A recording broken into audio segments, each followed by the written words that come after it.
Assalamualaikum warahmatullahi wabarakatuh. Perkenalkan, nama saya Alsian Rayati, NIM 210872232 dari Prodi Pendidikan Kepelatihan Olahraga Fakultas Ilmu Keolahragaan. Baiklah, di sini saya akan menjawab soal UTS Pendidikan Pancasila. 1. Jelaskan dinamika dan tantangan pendidikan Pancasila. Dinamika Pancasila sebagai dasar negara dalam sejarah bangsa Indonesia diperlihatkan adanya pasang surut dalam pelaksanaan nilai-nilai Pancasila.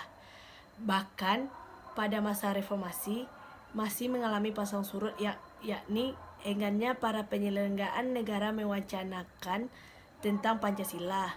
Bahkan perjuangan pada hilangnya Pancasila di kurikulum nasional. Tantangan pendidikan Pancasila ialah menentukan bentuk dan format agar mata kuliah Pancasila dapat diselenggarakan di berbagai program studi dengan menarik dan efektif. Tantangan ini dapat berasal dari internal perguruan tinggi, misalnya faktor ketersediaan sumber daya dan spesialisasi program studi yang makin tajam, yang menyebabnya kurang tertariknya sebagai mahasiswa terhadap pendidikan Pancasila. Adapun tantangan yang bersifat eksternal antara lain adalah krisis keteladanan dari para elit politik dan merakyat gaya hidup hedonistik di dalam masyarakat. Wah, apakah urgensi pendidikan Pancasila?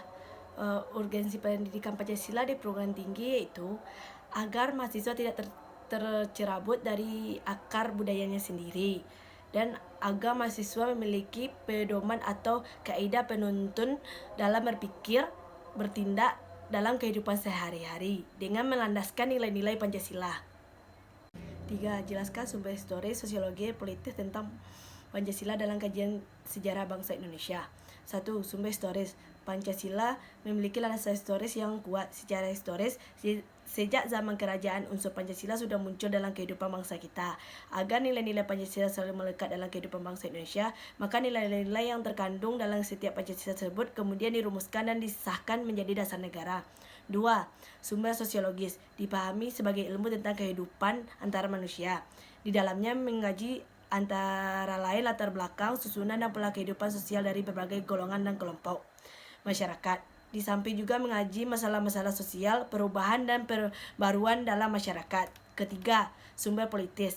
Salah satu sumber penyaji materi pendidikan Pancasila adalah berasal dari fenomena kehidupan politik bangsa Indonesia. Pola pikir untuk membangun kehidupan berpolitik yang murni dan jernih mutlak dilakukan sesuai dengan kelima sila yang mendalam. Berpolitik harus bertumpu pada ketuhanan yang Maha Esa, kemanusiaan yang adil dan beradab, persatuan Indonesia, kerakyatan yang dipimpin oleh hikmat kebijaksanaan dalam permusyawaratan perwakilan, dan dengan penuh keadilan sosial bagi seluruh rakyat Indonesia tanpa pandang bulu. 4. Jelaskan esensi dan urgensi Pancasila sebagai dasar negara. Esensi Pancasila sebagai dasar negara, kaidah penuntun dalam membuat politik hukum atau kebijakan negara antara lain sebagai berikut. 1. Kebijakan umum dan politik hukum haruslah tepat menjadi integritas atau keutuhan bangsa. 2. Kebijakan umum dan politik hukum haruslah berdasarkan upaya pengembangan demokrasi dan non-demokrasi. 3. Kebijakan umum dan politik hukum haruslah berdasarkan upaya pengembangan keadilan sosial bagi seluruh rakyat Indonesia. 4. Kebijakan umum dan politik hukum haruslah berdasarkan pada prinsip toleransi beragama dan berkeadaban. Kedudukan Pancasila sebagai dasar negara dapat dirinci sebagai berikut. 1. Pancasila sebagai sumber dari segala sumber tertib hukum Indonesia. 2. Meliputi suasana kebatinan dalam Undang-Undang Dasar 1945. 3. Mewujudkan cita-cita hukum bagi dasar negara. 4. Mengandung norma yang mengharuskan undang-undang, mengandung isi mewajibkan pemerintah dan lain-lain, dan menyelenggarakan negara memegang teguh cita-cita moral rakyat dan yang luhur. 5. Merupakan sumber semangat abadi Undang-Undang Dasar 1945 bagi penyelenggaraan negara para pelaksana pemerintah. Urgensi Pancasila sebagai dasar negara. Untuk memahami urgensi Pancasila sebagai dasar negara dapat menggunakan dua metode pendekatan, yaitu institusional kelembagaan dan humas resource personal atau sumber daya manusia. Pendekatan institusional yang membentuk daya penyelenggaraan negara yang bersumber pada nilai Pancasila sehingga bangsa Indonesia memenuhi unsur-unsur sebagai negara modern yang menjamin terwujudnya tujuan negara atau terpenuhinya kepentingan nasional yang bermuara kepada mewujudkan masyarakat adil dan makmur. Sedangkan human resource terletak pada dua aspek, yaitu pada orang-orang yang memegang jabatan pada pemerintah yang melaksanakan nilai-nilai Pancasila secara murni dan kesesamaan, di mana pemenuhan tugas tanggung jawab dan formulasi kebijakan negara akan menghasilkan kebijakan yang menjewantahkan kepentingan rakyat, menanggung kepentingan rakyat. 5. Bagaimana cara mempertahankan ideologi Pancasila dalam menghadapi perubahan masyarakat? Dengan cara yaitu sebagai berikut. Tidak mudah terpengaruh oleh hal-hal yang negatif. 2. Menyaringi budaya-budaya yang masuk dari luar. 3. Menyaringi informasi yang diterima. 4. Menghindari sikap egois dan konsumtif. 5. Meningkatkan persatuan dan kesatuan.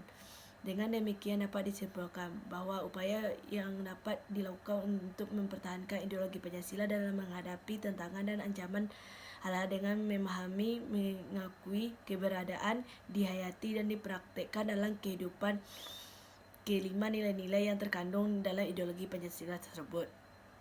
Selain itu, kita dapat mempertahankan ideologi Pancasila melalui pendidikan dengan mengajarkan atau mempertahankan ideologi Pancasila kepada para siswa sejak dini dari pendidikan dasar sampai perguruan tinggi. Selanjutnya melalui instruksi atau perintah seperti adanya peraturan dari pemerintah lainnya. 6. Bagaimana cara mahasiswa dalam menerapkan nilai-nilai Pancasila dalam kehidupan sehari-hari? 1. Adanya kegiatan bakti sosial untuk membantu warga yang kurang mampu. 2. Mengimani adanya Tuhan Yang Maha Esa serta mematuhi perintah dan menjauhi larangannya. 3. Menerapkan toleransi antar umat beragama. 4. Tidak melakukan pemaksaan atau menghormati kebebasan beragama. 5. Tidak merendahkan atau mencemoohkan agama maupun pemeluk agama lain. 7. Bagaimana relevansi Pancasila terhadap kemajuan zaman? Bagaimanapun keadaan zaman, bagaimanapun perkembangan yang ada di dunia, Pancasila akan selalu relevan. Demikian pula dengan adanya globalisasi, ideologi Pancasila dengan fleksibelnya masih dapat digunakan sebagai pedoman hidup, karena pada dasarnya Pancasila bersifat open-minded terhadap perkembangan zaman. Demikianlah jawaban dari saya. Kalau ada salah, mohon maaf. Assalamualaikum warahmatullahi wabarakatuh.